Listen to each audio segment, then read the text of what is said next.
हरे कृष्णा। ମୁଁ ହେଉଛି ଆପଣଙ୍କର ମଧୁସ୍ମିତା। ମୁଁ ହେଉଛି ଆପଣଙ୍କ ପ୍ରିୟ Monalisa. Welcome to our channel Madhumanasa Bhakti. ଆସନ୍ତୁ ଆଜିର ଭିଡିଓରେ ଜାଣିବା କୁମ୍ଭକର୍ଣ୍ଣଙ୍କର ଆଶୀର୍ବାଦ କିପରି ଅଭିଶାପରେ ପରିଣତ ହୋଇଗଲା। ଏହି କଥାଟି ରାମାୟଣ ବେଳର। କୁମ୍ଭକର୍ଣ୍ଣ ବହୁତ ତପସ୍ୟା କରି ବ୍ରହ୍ମାଙ୍କୁ ଖୁସି କରିଦେଇଥିଲେ। ବ୍ରହ୍ମା ଜାଣିଥିଲେ ଯେ କୁମ୍ଭକର୍ଣ୍ଣ କେଉଁ ବର ମାଗିବେ। ବ୍ରହ୍ମାଙ୍କୁ ସେ ଇନ୍ଦ୍ରାସନ ମାଗିବେ ବୋଲି ବ୍ରହ୍ମା ଜାଣିଥିଲେ। ବ୍ରହ୍ମା ଯଦି କୁମ୍ଭକର୍ଣ୍ଣଙ୍କୁ ଦର୍ଶନ ଦେବେ ତେବେ ତାଙ୍କୁ ବରଦାନ ତ ଦେବାକୁ ପଡ଼ିବ।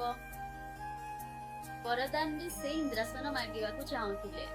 ଯଦି ବ୍ରହ୍ମା ତାଙ୍କୁ ବରଦାନରେ ଇନ୍ଦ୍ରାସନ ଦେଇଦେବେ ତାହେଲେ ଇନ୍ଦ୍ରଙ୍କ ପ୍ରତି ଖରାପ ହୋଇଥାନ୍ତା ଏବଂ ଜଣେ ରାକ୍ଷସକୁ ଇନ୍ଦ୍ରାସନ ମିଳିଯାଇଥାନ୍ତା।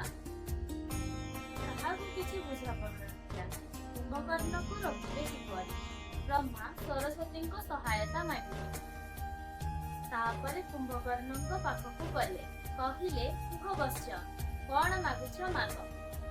ଯେତେବେଳେ କୁମ୍ଭକର୍ଣ୍ଣ ବରଦାନ ସ୍ୱରୂପ ଇନ୍ଦ୍ରାସନ ମାଗିବାକୁ ଯାଉଥିଲେ ସେହି ସମୟରେ ମାତା ସରସ୍ୱତୀ ଯାଇ ତାଙ୍କ କଣ୍ଠରେ ବସି ପଡ଼ିଲେ ଏବଂ ତାଙ୍କ ମୁଖରୁ ଇନ୍ଦ୍ରାସନ ବଦଳରେ ନିଦ୍ରାସନ ବାହାରିଗଲା ଏବଂ ସେ ବ୍ରହ୍ମାଙ୍କୁ ନିଦ୍ରାସନର ବର ମାଗିଲେ।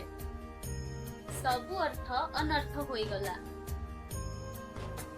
ସେଥିପାଇଁ କୁମ୍ଭକର୍ଣ୍ଣଙ୍କୁ 6 ମାସ ନିଦ୍ରା ଓ 6 ମାସ ଉଜାଗର ରହିବାର ଅଭିଶାପ ମିଳିଲା। ସେଥିପାଇଁ କୁହନ୍ତି ନିଜ ବାଣୀ ଉପରେ ନିୟନ୍ତ୍ରଣ ରଖନ୍ତୁ। କିଏ ଜାଣେ କେତେବେଳେ ମାତା ସରସ୍ୱତୀ ଆସିକି ଆମ କଣ୍ଠରେ ବସିଯିବେ ଏବଂ ଆମେ ଯାହା ଚାହୁଁଥିବା ସେଇଆ ହେଇଯିବ, କି କାଳେ ତାହା ପରିବର୍ତ୍ତନ ହୋଇ ଆଉ କିଛି ହେଇଯାଇପାରେ। ସେଥିପାଇଁ ଭଗବାନ ଆମକୁ ଗୋଟିଏ କଣ୍ଠ ଦେଇଛନ୍ତି, ଗୋଟିଏ ପାଟି ଦେଇଛନ୍ତି।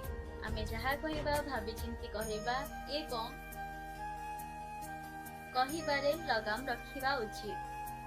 ଯଦି ଆପଣଙ୍କୁ ଏହି ଭିଡିଓଟି ଭଲ ଲାଗିଛି ତାହେଲେ ଲାଇକ୍, କମେଣ୍ଟ, ସେୟାର ଏବଂ ଆମ ଚ୍ୟାନେଲକୁ ସବସ୍କ୍ରାଇବ କରିବାକୁ ଜମା ବି ଭୁଲିବେ ନାହିଁ।